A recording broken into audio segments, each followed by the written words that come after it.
The latest edition of Wisden argues that Test cricket is in need of an overhaul after dubbing the 2017-18 Ashes its crown jewels, a stinker of a series. In his editor's notes, Sportsmail's Lawrence Booth warned the ECB not to take the Ashes for granted in an age when white ball cricket threatens to totally dominate the landscape, and to learn from the mistakes of this past winter when England passively slipped to a humiliating defeat. The 2017-18 edition, it's true, was a stinker, one-sided, often boorish and dulled by pitches stripped of their old character, Booth writes. Once, the Ashes needed neither explanation nor justification, they simply were, because they had always been.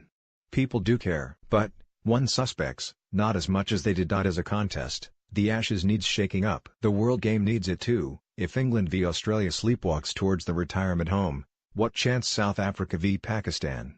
ECB Chief Executive Tom Harrison came in for criticism for championing the 5 pillars of strategy: more play, great teams, inspired fans, strong finance, good governance, when England had already surrendered the urn. Booth continued, time was when a thrashing by Australia might have provoked questions in Parliament. Now, it sounded like an inconvenience.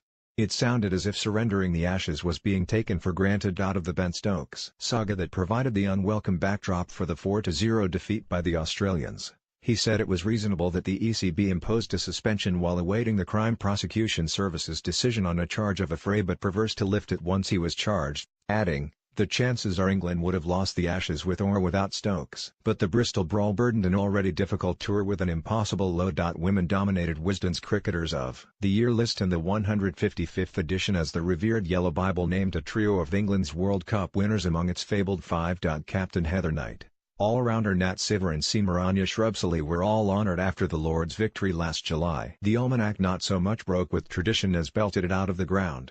In acknowledging Knight's achievement, Booth wrote, it was the culmination of a personal tour de force that helped change women's cricket forever. Although Booth insists Siver is no one-tricky pony, her patenting of a new stroke, the nutmeg, was lauded.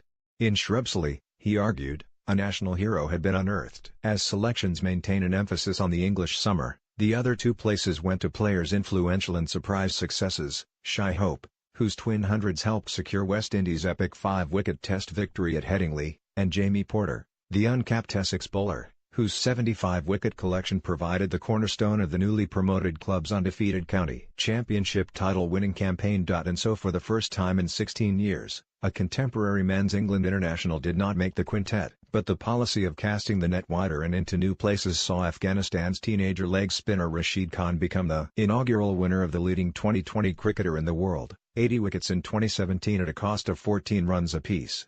Virat Kohli and Mithali Raj, both captains of India, took the gongs for men's and women's leading cricketer in the world.